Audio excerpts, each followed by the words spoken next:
Hey, good morning, everyone, and welcome to the Lioness Den. We are so glad that you chose to join us again today. Look, this is going to be a phenomenal Saturday. Today is Focus on the Family, the Couples Edition. And we have some amazing couples here waiting to talk to you about family values according to the couples. So, without further ado, what we're going to do is start it off with our intro and then bring everybody in. Let's do this.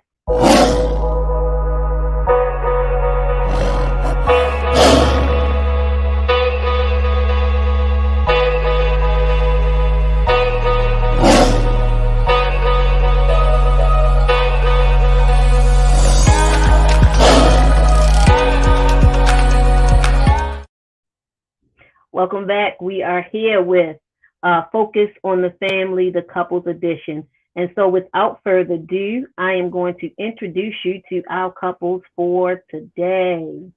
Hey, guys. Morning. Good morning. Today we have to my right, we have the cars. Right below me, we have the Chapmans, and coming back in a second will be the Connors. What we're going to do is take a second and let everyone introduce themselves and move on. We're going to start with the cars. My name is Shanita. My family and friends call me Tracy. And this is Emily.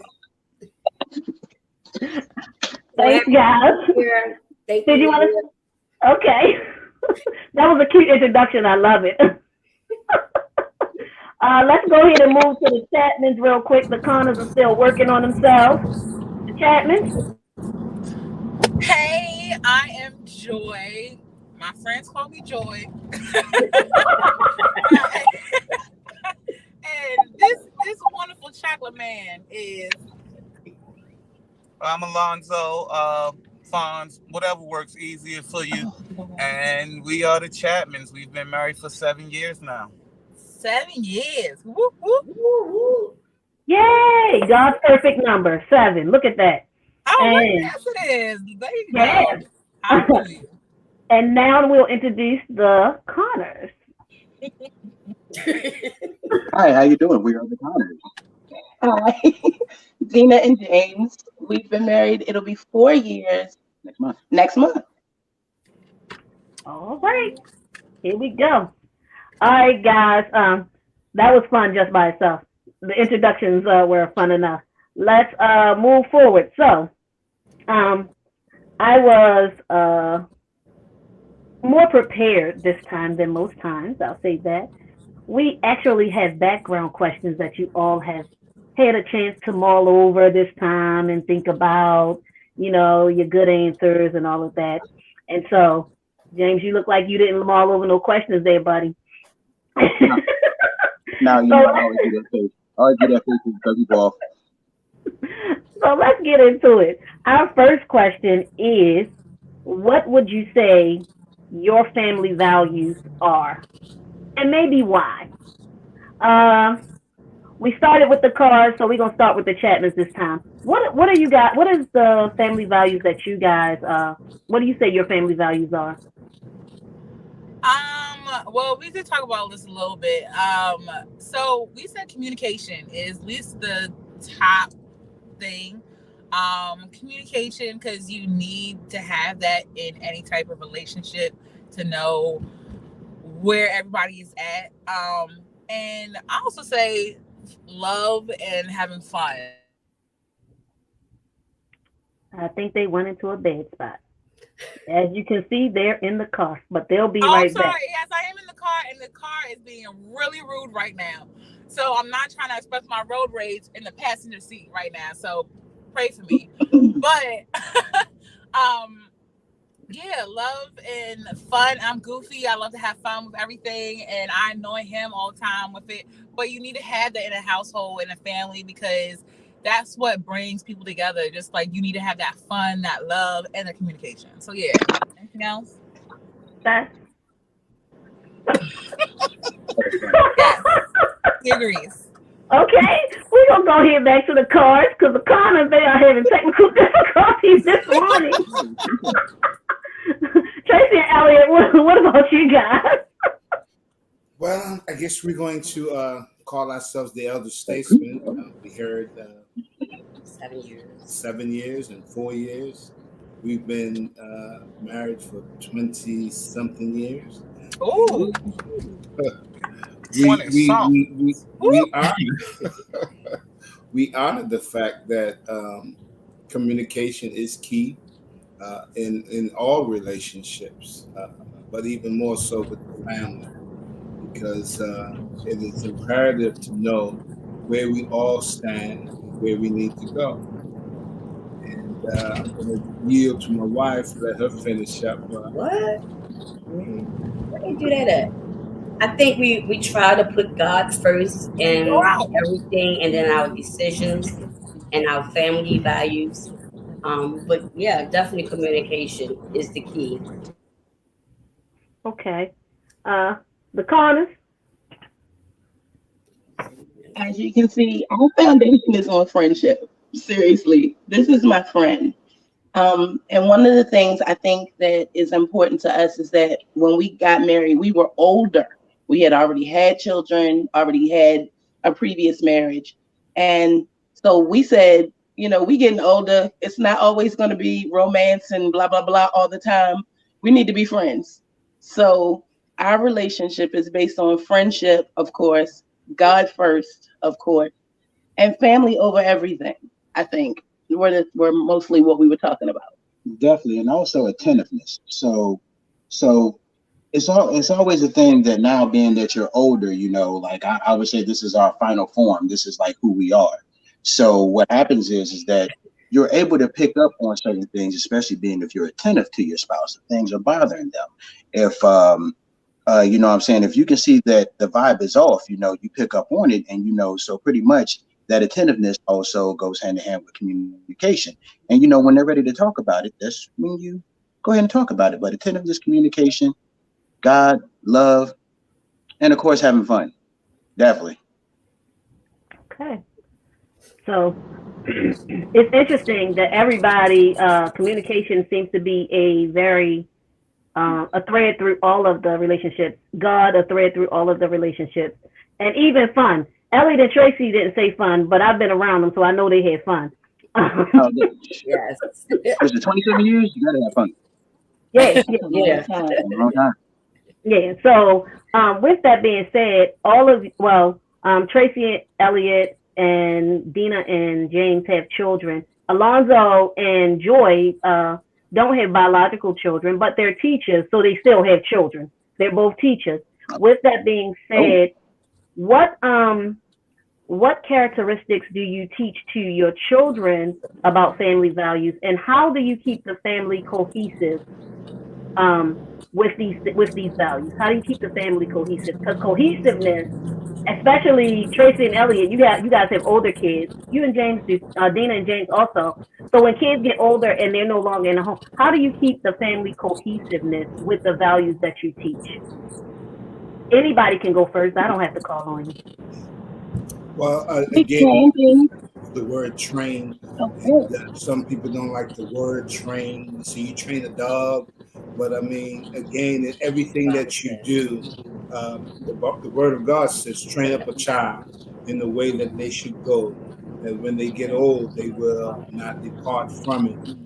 I'm from the perspective that when I fuel you with information, and I give you those things, those tools to work with, you'll be the better for it. And again, I've always come from that perspective, give you the information, give you the tools, that when it is time for you to make a decision, you will not have issues. You will then have a foundation as to where we can build on or even go forward on, because information is power. What he said. Okay. Dina and James. Well, being that, as you know what, I totally agree. Training, you know, people don't like to say train, but pretty much every skill set that I had has become training, from military to law enforcement. Anything tactical is training. And you know what? And bottom line is, training is survival. If you stick to your training, you will never have, you'll never have to go astray or really have to think in a situation, because it becomes muscle memory. So therefore, we definitely teach our children, definitely as far as the attentiveness, everything, as far as and responsibility, accepting responsibility for anything that you do, and also the willingness to come back and apologize if you are wrong. Big. And that's what we do, because the three elders are out of the house. So what we'll do is, especially when our older son comes home, we'll call him. We'll call everybody and tell them, come to the house, or let's go somewhere. Or we try to stay together for events and birthdays and things like that, and just random times, because our elder son is in the military, so he's not in the state. So we make it a big deal to celebrate each other, a big deal to let everybody know what's going on. We keep the Facebook chats and all that kind of thing, send pictures and keep everybody updated, because we don't want them to feel like they're out here by themselves, or we don't want them to feel like we've let go or released them. You can always come home, figuratively. Yeah. And they never ever leave home. They always still call and ask for money. Yes, they do. Do you guys see the same thing, Tracy? Because you guys have kids who are out and in the house. Do your kids always feel like they can come home? Absolutely. This is home. Absolutely. Let's see here. For the Chapman, they're teachers, guys. And I was sharing before we started, Alonzo, or Fonz as he likes to be called, had a student who wrote a letter, very tear-jerking letter a few days ago, about what he was taught by Mr. Chapman. So with your, how do you guys help your students with the values that you believe in, Joy and Alonzo? Well, first, everybody, cool motorcycle. As soon as I decided to start talking, did a Willie right next to me. But outside of that, what everyone was saying at first, training is a good module to look for. You might not want to use the word training, but if you use the word that we use in the education world, or even in residential treatment, which really would be reinforcement. And reinforcement is just training, giving someone structure in which they can learn and prosper. And you really want to provide that structure to them so they can become comfortable. So training is very imperative in their development. And even furthermore, like me personally, I try to bring, because I work with teenagers who are in high school, oftentimes high risk. So I want to bring a strong sense of accountability without judgment.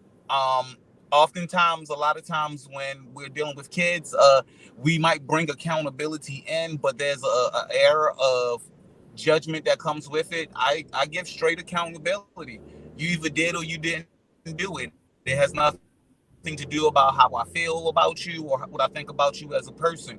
And that creates that atmosphere of love that allows for them to, grow and prosper and truly hear the things that you're trying to get across to them. True. I agree with what he said, and especially what everybody else said as well, especially with the word training. When I hear that word training, I always come back to the word modeling. Especially for teachers, we have to model what we want for our kids in order for them to understand what we want. Like, we have to model how to give how to do procedures, how to solve a problem. Like, we have to, as teachers, we model the respect that we want to see from school students. We model how we want them, the foundations of education and social interactions. We have to be that foundation for them. And as teachers, we also try to, I'm not saying all teachers, but I know I am. I'm a person that will especially embrace children and show them that they are loved regardless of outside the school walls. They are loved in this classroom. They are safe. It's a safe space. They are able to make mistakes without judgment, because it's a learning process. It's a learning process, and they're allowed to make mistakes and they're able to come back to me, because I'm like, it's okay. What did we learn from this? Instead of just like, oh, you did a bad thing. You did this wrong. I'm like, okay, you see what happened. It's events and consequences. Like, you did this is what happened. What can we do now to make a different outcome? And I make it so kids are able to come back, have a safe and warm environment. That's what I feel like kids just want. That's what they want at the end. They want parents, they want family that's safe for them, because that's their home base. The world is cruel. Yeah. They need a safe space to be themselves, to be loved, and to be cared for. That is so true. I like what Mr. Chapman said, because the word training, it has a connotation to it, but I love the word reinforcement. I'm going to use that, sir. I'm going to use it. You got it. Reinforcement. That is a good one, because a lot of times, people do equate training with training your pet. And so they make it sound negative. Yeah. But reinforcement gives a positive spin on the same thing, which is training. Lydia, we're about to move into the church. So give us a moment. Wait a minute. There we go. And so with that, we'll move on to you guys all have different values that you have for your family. What in your upbringing brought you to the values that you currently have? So I can say, for me, things that I teach my daughter, and the way that I train my daughter, and the way that I reinforce my daughter. But the things that I show her, I try to show her because I know what my parents showed me when I was growing up. And so I make a very conscious effort to make sure that she knows that I love God, I love going to church, but she is the most important thing in my life when it comes down to it, because God gave her to me, so it's my job to raise her.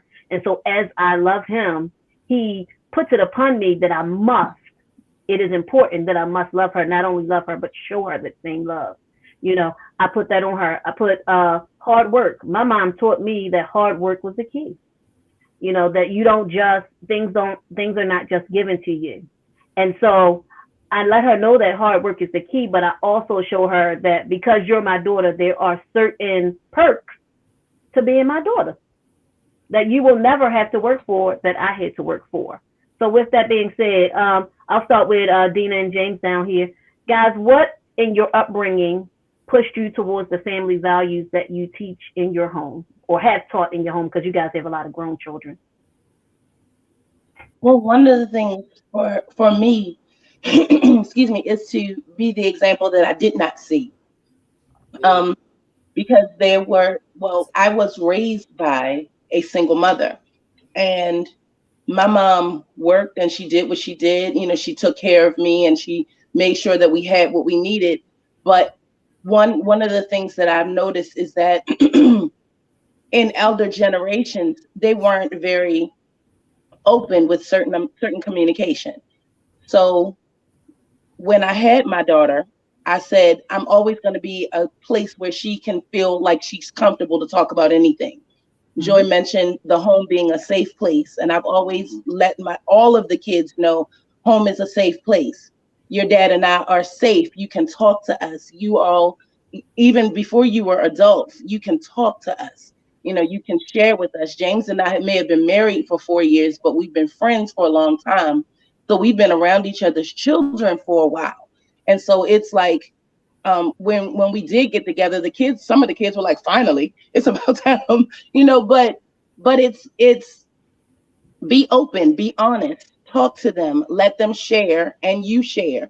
Don't judge them on what they share, and give them honest feedback. No, you're quote unquote not supposed to be a friend to your kid. I don't know why we were taught that way, but you can be a friend and still be a parent. There you learn positive things and negative things. You learn what to do and what not to do from the people in your lives. And so that's how I actually trained my daughter in coming up. You know, I taught her that she was first priority, right after God, that God was most important in our lives, and this is what we did. And one of the big lessons that we still talk about now, even when she had to be a latchkey kid, because I was a single mom for a long time, I taught her about integrity. And to this day, she'll call me and she'll be like, Mom, you know, what is integrity? We've talked about integrity. I hate when people are not integral.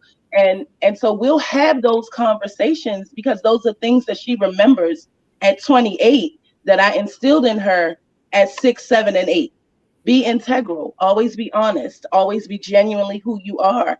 Do the right thing when people are watching and even when they're not, you know, so that you feel good about your decisions. And now in her career and in her life, that has taken her far.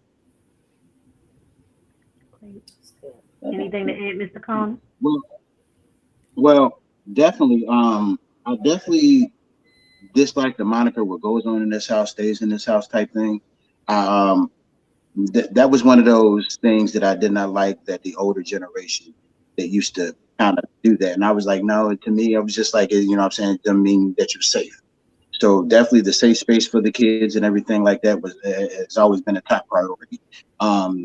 You know, and also just the actual interaction where they can kind of speak a little bit more freely. Now, it doesn't mean disrespect, you know what I'm saying? Don't cross the line, you know, but at the same time, you know what I'm saying?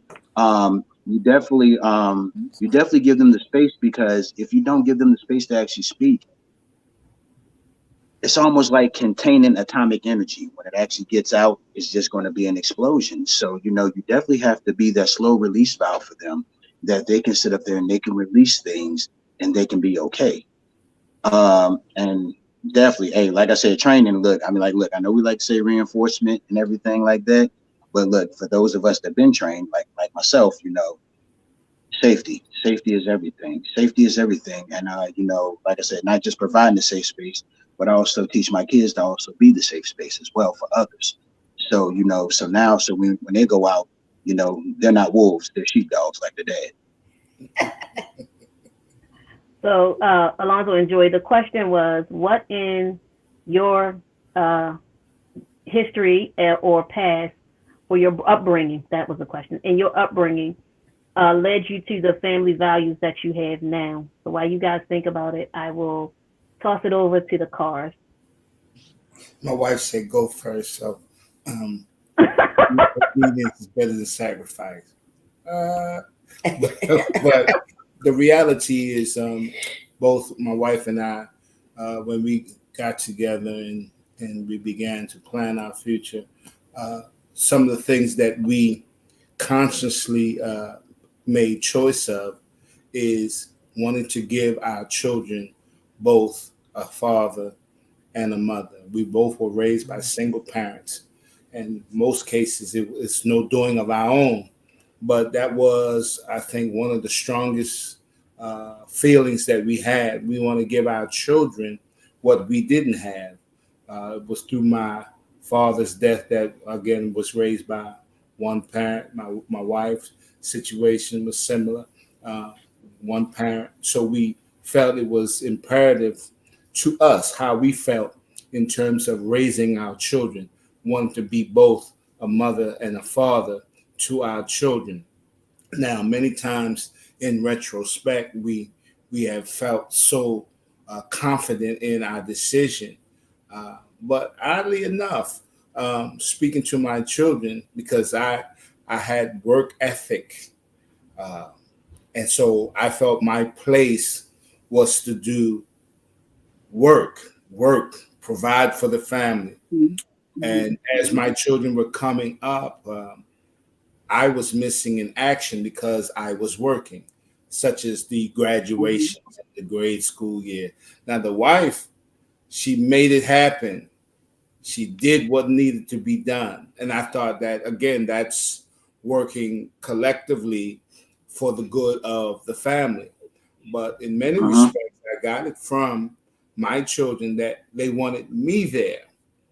And so, again, that's a balance that I found that, again, we need to achieve as coming together as family. Find the balance.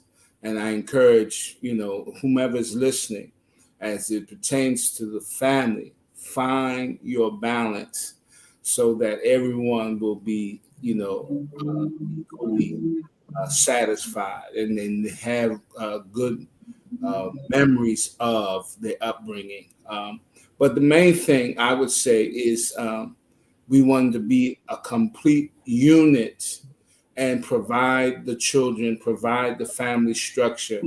As the Word of God showed, there was Adam and Eve. And Adam and Eve, again, did what they did, reinforce, train their children in their sacrificial giving, in their upbringing, and everything that they did. The training was there. I'm going to now again yield to my wife. I thought I was going to have to get the offering plate. Wait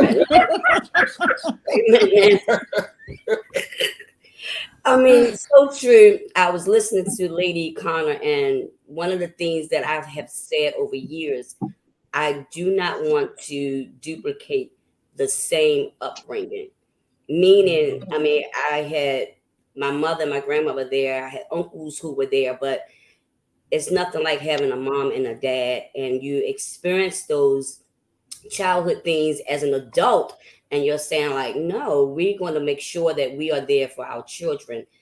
So that was one of the things that I drove home on.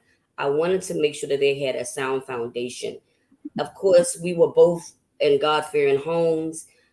We took our homework to church. We had Bible study at home as children, prayer meeting at home. So these are the things that we instilled in our kids to this day. So they went to church with their homework just as we did, but we did try to make sure that they had recreational activities. I didn't have that, Right. Sometimes they used to say back in the day, swimming was a sin, or now when you go swim, you gotta wear a skirt. What? You're going to hell? Right. Exactly. So there was some things that I saw then that I definitely did not want to do with our children, and we allowed them to be who they are. And I thank God that, we have no regrets. There's some things definitely we would have done differently if I could turn back the tables or the clock, as they say, the time. I would definitely do things different. But I think in all, we definitely taught them respect, humility, and we did a good job. Our oldest would be 30 in March. The youngest, 26, and then 21 for the young boy. Yeah. But I say all of that to say, no boasting or anything, but it's just the grace of God, because, families are important, whether you birth them, whether they're your neighbors, whether you're your cousins, whatever. Family is definitely important. So we have taught those things. We have instilled those things in our children. And one of the things that I can take from the conversations that I'm really enjoying it. You guys are definitely helping us, because there's some things that we still yet have to learn, So, all right, Chapman, it's your turn. Amen, missionary Tracy. So Alonzo and Joy. I want to say your name right. I can't say your name like you my little brother. I was about to do that. Alonzo and Joy, the Chapmans. What in your upbringing have caused you guys to adopt the values that you have? Well, okay, so I'm going to start first because my family dynamic is a little weird. So I was raised as a single child. Now both parents are in my life. My father was in my life, but he was more of a weekend parent. I saw him really on the weekends. He didn't live with me. And I have a whole bunch of other half siblings as well. So living with my mom. It was a different experience. It's like, because we were in church as well, and my mother was different. She was just a little different. She was conservative, but she wasn't wearing no dresses. She wore a whole pantsuit the whole time. She was wearing pants just like everybody else. With the shoulder pads. And everything. That was the time back then, with a little shimmy, But like, so she was different. Like, she knew what to do. Like, she raised me really well. I was good. I was a good child. I'm gonna say that. I was a good child. I was really good. And like, since middle school, I didn't get no spankings. I got one more spanking in middle school and I was done. Cause I don't know. It was just, that's how she raised me. I knew not what to do. I watched the shows. My life was being like raised in that era from like TV. And my mother, she's from New York and she ain't playing no games. Like, so if she called me by my name, my first name, my name is short. So she didn't even call me by my name. Like, she called me, my nickname for her was Miss B. That was my name. She called me by my first name. I knew I was in trouble. Like, but I appreciate everything she has instilled in me. So then, because I bring that a lot to my teaching. Like, she was, a warm demander. She go with these vocabulary words. You know what? She was a warm demander, and that's what I try to bring to my kids. I'm warm. Like, I'm going to be nice and everything, but I have high expectations for you, and I expect you to live up to that expectation. But I'm still going to give you love and whatnot. But like, it's that tough love a little bit. So I see my mother and myself all the time when I'm with my kids, and I bring that to the classroom and just to my life, because it's when I realize is kids need structure and they want structure. They love it. They crave it. And you have to have that structure, but also be warm, be kind, be caring. But that's just from my perspective, just from raised as an only child, because I've always wanted that extra love and whatnot. But I knew I had to make sure I hit these points in my life, make sure I had to act right, do what I needed to do what was expected of me. So, but yeah, and that's just how I lived through my life, and that's how people describe me. That was lovely. It was lovely. I wasn't raised as the only child. I was raised as a substitute member of a basketball team. Here you go. Okay. Now, as far as childhood was childhood. Good, bad, different. Childhood happens. But as far as things that I bring forward, I would probably say would be two things that from my childhood that affect me the most. One, I remember in my childhood there was a large generational gap between the generations, and it was a hard hitting experience to run into that generational gap. When I say hard hitting, I'm not being creative. I'm being quite literal. It was a hard hitting experience to run into that generational gap. So I try to now, as an adult, try to ease that process, try to stand in that gap a little bit more to try and just keep and mend and pull the family together more. As far as just cousins, even with like Joy's my in-laws, her brothers and sisters, just because we're in that in-between age right now, I try to stand in that gap and try to be that person. Okay, I understand that you're stupid, but then I also understand that you're old, and then we all got to come together and figure it out because we're a family.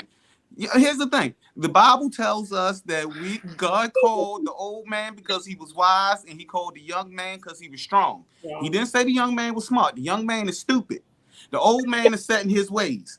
So, like, we need both of them to be prosperous and move forward.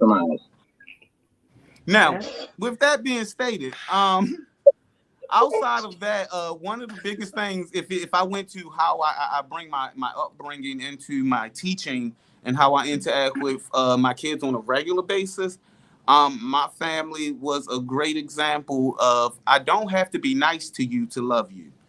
And I bring that into my classroom. Who wasn't nice to you, Alonzo? I'm not a nice teacher, but I'm a loving teacher. They love it. I'm not going to talk nice to you every day. I'm not patty caking you. I'm gonna call you out to your face, but it's in love. I don't need to embarrass you. I'm gonna invite you into the hallway before I get in your life. But that's one thing I learned. You don't have to be nice to love somebody, and your face don't gotta react to everything. I learned that from my granddaddy. He probably had the meanest poker face I've ever seen in my life. You could tell that man anything, and he would look at you just like you just told him about the weather this morning. And that has helped me a lot, both in teaching and in therapy. I heard some crazy stories, and you get a benefit out of holding your face and keep holding people accountable. So I got that from my childhood. We don't got to be best friends. You don't even have to like me to know that I love you. So, you need to carry that with. I like you, Alonzo. I just want you to know I like you, brother. I know, but you didn't like me when I was younger. I liked you when you was younger. You just didn't know it. You didn't feel it. I tried to let you feel. I tried to help you to feel how much I liked you. There's a feature on your camera that gives you a 30-second rewind. If you rewind that 30 seconds, I describe the generational gap as hard hitting. Gotta feel the love. I can attest to that. I was around for some of that. Hard hitting. Oh. Anyway, I want to say one thing. When I first met Joy has always been, since the day I met her, the sweetest person. I'm so happy that she married my brother. I think she has helped to round out some of his more rigid edges. So thank you. Now be real. You like Joy better than you like me. Be real. Tell the people. That is not true, brother. That's true. I have a question. Yes. Statement that was just made, and I really want to get it because I have a perspective concerning. Okay. Can you dislike someone but yet love them? Absolutely. Yes. Yes, you can. I think so. Yes, you can. So I dislike several of my family members, but I love them. yeah. Right. I won't tolerate your foolishness, but I love you. Right. Right. I will elbow drop you, but I love you. Yes. And there are a lot of people in our lives that we have to remember that they can be prickly. And so who likes to be stuck by a porcupine? Right. You don't really like to be stuck by a porcupine, but you love them because of who they are to you. Right. So you love them. What you say, brother? I didn't still feed that porcupine. Still have to, yeah. So it's one of those things where, I don't like you very much, but I do love you. And this is where it comes in, is that I won't see anything happen to you. Right. So I won't see anything happen to you. That says that I love you, because if I didn't love you, anything could happen to you and I would not be moved. But because I won't see anything happen to you, I love you. I don't necessarily like the way you carry yourself. I don't necessarily sometimes like your character, because you may not be integral, as Dina was saying earlier. Yeah. But I love you because I won't let anything happen to you. And if it's in my power to help you, I'm going to do that. So that there is the opportunity to not like them that much, but definitely love them. You can't live with me, but I chip in on your rent party. There you go. You can't stay in my house, but I will have to make sure you don't get put out of yours. If you don't do it, I got 5. Crazy. Right. I'll buy groceries and everything. Yes. My family work with the food Don't come to my house. You up to 3000 Hillen Road. Hey, Let them bless you with one of them produce boxes. They be real good up there with Bishop Mark. Get you a produce box. Yeah, so it's definitely one of those things where you can love a person but not like a person. So I want to pivot a little bit, as my brother would say if he was hosting. Today, guys, we have 3 families with 3 different situations. So we have a traditional family, a blended family, and we have I want to say newly married, but we have a couple without children. And so what I'd like to do is talk about what are the challenges in each different type of family, because there are definitely challenges. I'm a single mom, so I know the challenges, and we've talked with moms last week about the challenges in being a single mom, or in being a mom, period, not just single, because some of the ladies on last week were not single moms. But what are the differences or the challenges? Because people think if you have a traditional family, you got it all. You got it sewn up. You got the best of the bunch. You got a blended family. You may have a few things, but you're going to get that together, you know. So what are the differences or the challenges that you have as in your family category? That's how I want to say that. Get down and lay down. No, no, I really think that in the beginning, you know what I'm saying, because of the newer person, you know, there's a little bit of resistance because, you know, the children could be used to certain things. But if you are naturally yourself, you know, you pretty much have nothing to worry about, you know. So even with with my daughter Jordan, you know, it's like anything goes on, the first thing goes on with her car, the first person she calls. I'm the first person, Pop, I got this going on with the car. I was like, well, I'll come and take a look at it and let's see what it is. You know, even with the young men, they'll come and they'll talk to Dina as far as anything going on with, as far as their love life, as far as with the young ladies, if they need to talk or whatever like that. So, so it's always a thing that I think it's just a thing of feeling out and then trusting. So when they finally actually get their trust down, everything is pretty much smooth sailing. Now, I'm not gonna lie. Sometimes the other parent, that other half of the child, that other person, sometimes they tend to be a little bit more difficult. But guess what? Pretty soon, when they realize that the shenanigans and everything like that pretty much don't work anymore, pretty much they're kind of, they start to fall in line too. So, so it's the thing that as long as it's peace, everybody will be good. Tracy and Elliot, you guys have a traditional family.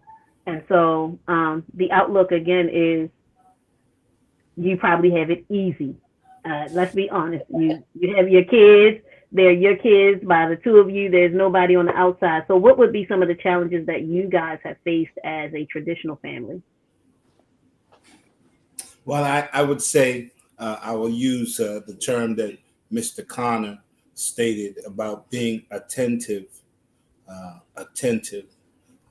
We have to, the Word of God, and I always will refer always to the Word of God in terms of perspectives and practices of our life. And the Word says, be harmless as a dove, be wise as a serpent, but harmless as a dove.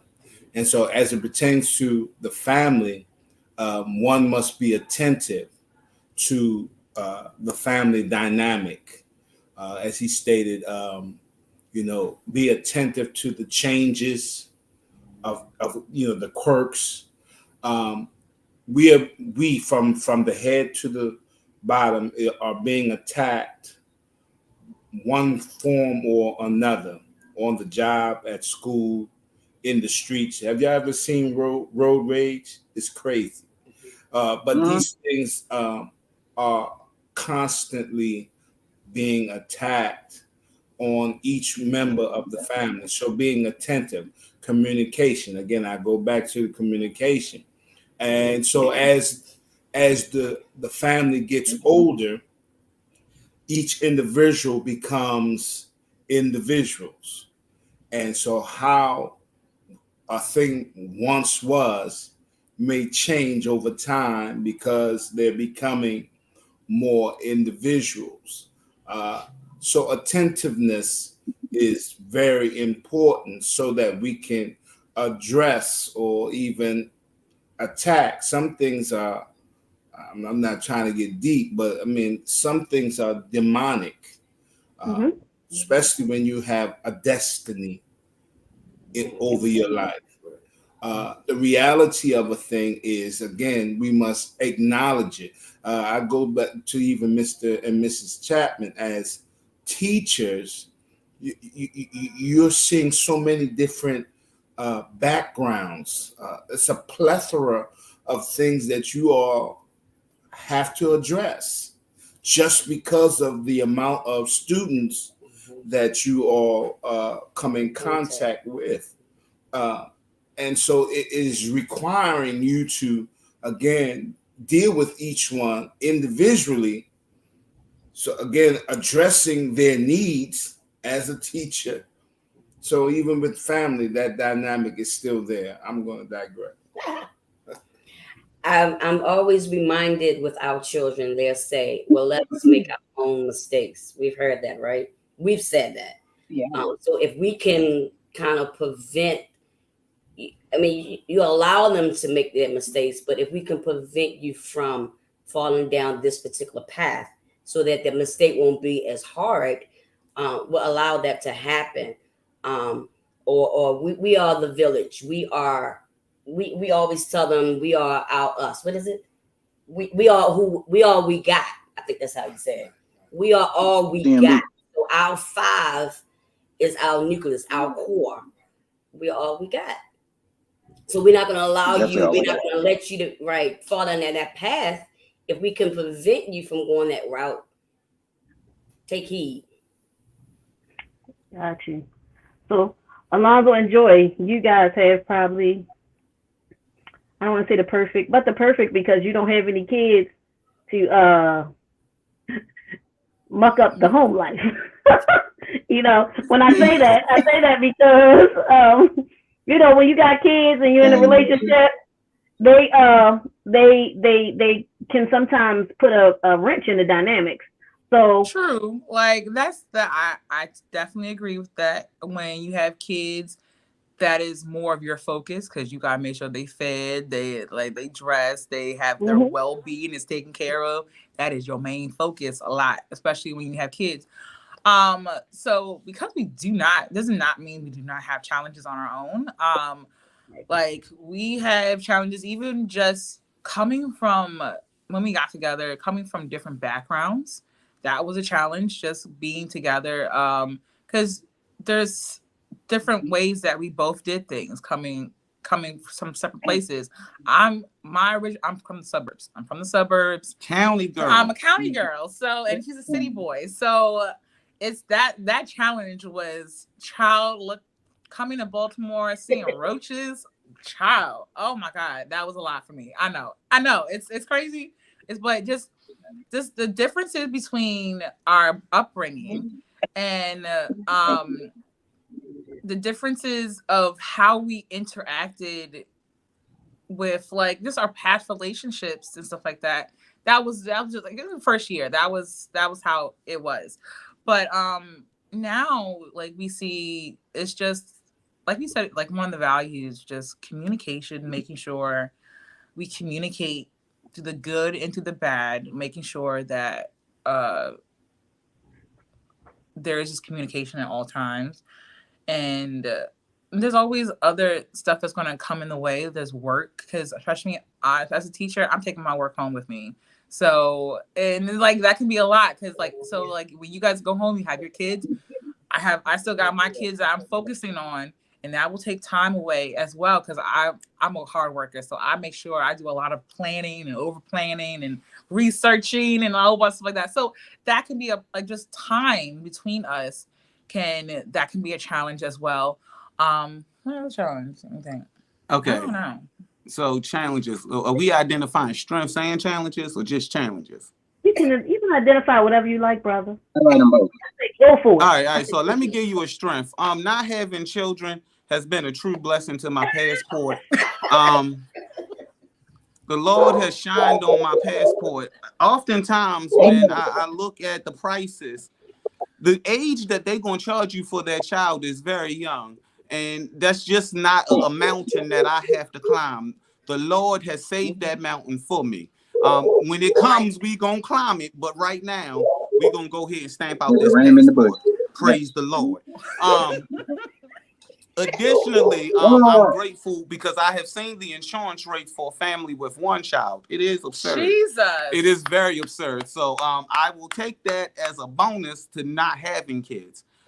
Challenges, oftentimes I think if just relating to the traditional family dynamic, challenges might really be just keeping each other insulated. There are a lot of times I can say this has both happened for me and my wife because we work with families and we interact with a lot of families. A lot of times we end up taking some harm from people, be it intentional or unintentional, because we don't got no kids. So there is a clipping of our wings at times when it comes to, like, you'll take our advice on 75 points, but then when it gets to this one point, oh well, y'all ain't got no kids, and it can sting. But then that's when we have to make sure as a unit I'm taking care of her, and if somebody stings me, that she's taking care of me, so that we are still maintaining our insulation, because whether they know it or not, digs hurt, like sting hurts, things happen out there, like everyone is affected, your words matter. So like that's one of the challenges that I could identify outside of what my wife's already spoke about. And I would also say to that is just other outside influences, because like especially for now, like, yes, we're sharing great advice with other couples as well, but also with that good advice there's drama. Like, so you can experience like listening to drama from other couples, or even just hearing friends who are single having a lot of different issues, and then you don't want to bring that back, or like your insecurity or any type of thing that's going on with somebody else, bringing that back to the house. So definitely we try to make sure that what we have is solid and not trying to be influenced by outside forces, or at least negative outside forces. Absolutely. And that's a great point, because and there was no pun meant in my question, guys. I think you guys know me well enough to know I love you guys. Oh, you good, baby. But yeah, it's sometimes where everybody looks through those rose-colored glasses at everyone else. And so that the question was more to talk about that we have 3 different types of families here, but they all have challenges, but they're all successful. I think that's the main idea, is that we want our audience to know that I'm a single parent. Okay. Some would say I'm divorced, so some would say that I have failed. I know that I haven't, because I give my child all that she needs, and God has helped me to supply all her needs. So those same things and digs y'all get, couples go, well, if it was a man in the house, she would be different. Not really. Not really. We do that on this end too, because they'll tell me, oh well, you only biologically had one child. Okay, that may be true, but in the years that I've been around, they don't realize that I've helped to raise other people's children. They don't realize that I've been in other people's lives. They don't realize even my husband's children that are now our children, because we don't do step and we don't do half. We never use those terms. They're our family. We are one unit.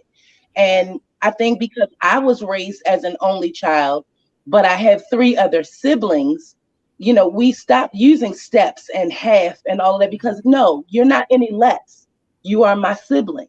And it doesn't matter how you came up, or whether you came up in a single family home, in a divorced home, in a blended family, in a traditional family, or later in life, you came up with a purpose, and you're here for a reason, and God created you for a purpose with intent.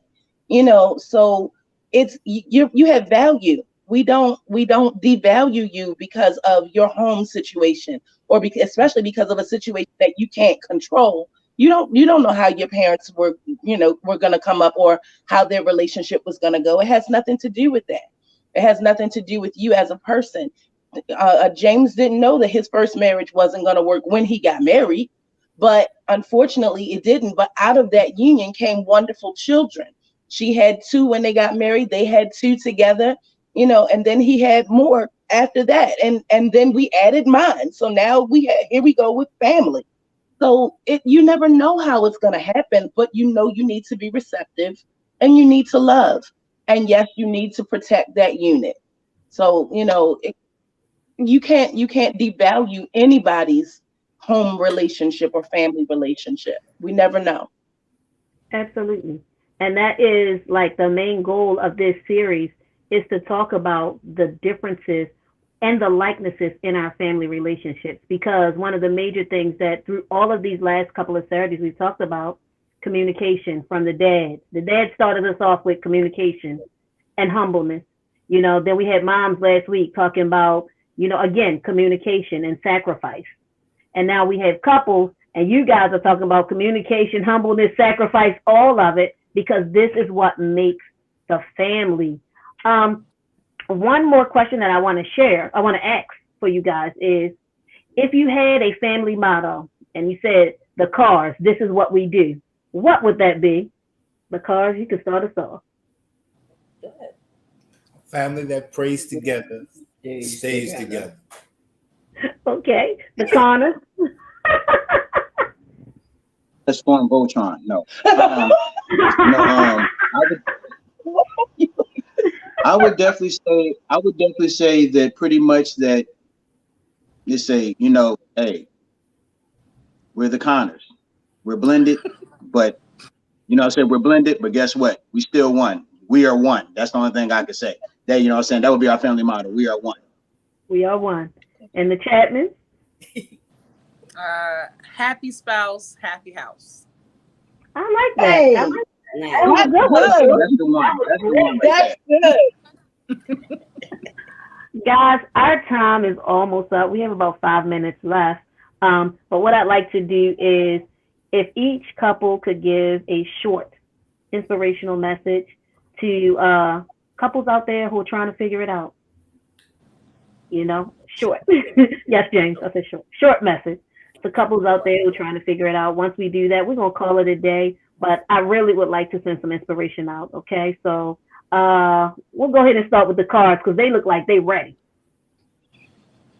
It's the couple who's been married the longest. What's up with that? For us, I would say that God first, family second, and stuff last. Hold on to family, communicate, love on each other, right or wrong. Tell your children, tell your spouses that you're proud of them, encourage them, stick with them no matter what, because we all we got. All right. And the Connors? I would say stay the course. Yeah. Stay the course. Stick to your, write the vision, make it plain. Don't deviate because people want you to deviate from it. You do what's best for your family, not what everybody else wants you to do. Pretty much stick to your training. Hey, do what you got to do and make sure that y'all are going to be all right. And always forgive, always love. There's always room for forgiveness. It's like Cello. And remember, they eventually leave home. So then it's just y'all. You got to make sure that foundation is strong. That was good. Truth. That's truth. And the Chapmans. Okay. Quick advice. I was warned before we came on to not be ignorant, so I'm going to not be ignorant. Advice. Communicate. Be friends. Have fun. And if there are new couples out there, if I can give you advice, don't avoid your fights. Fight clean. Fight early. Get it out the way. Come back together and keep it pushing. It's not going to go nowhere, so you might as well deal with it now. Yeah, just have fun. Like, you have to have fun in a relationship. Be honest, communicate, and yeah, be friends. Yeah, and have fun. That's what I just like having fun. So yes, have a good time. Thank you, everyone. This has been a very enjoyable hour.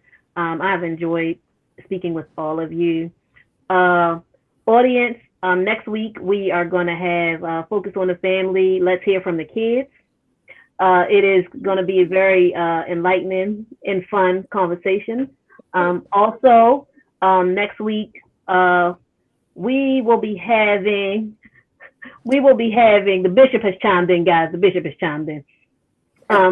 Next week we will be having the Back to School Festival, and it will happen right after this session. So it'll start at 12 o'clock at 3000 Hillen Road. I ask that you all join us, come out, have fun, food, singing, dancing. It's all going down. Again, thank you, everyone for joining us. This has been so enlightening for me, not in a couple. And so Again, thank you guys, and we will see you all next week. In the words of our bishop, same time, same station. Have a great day.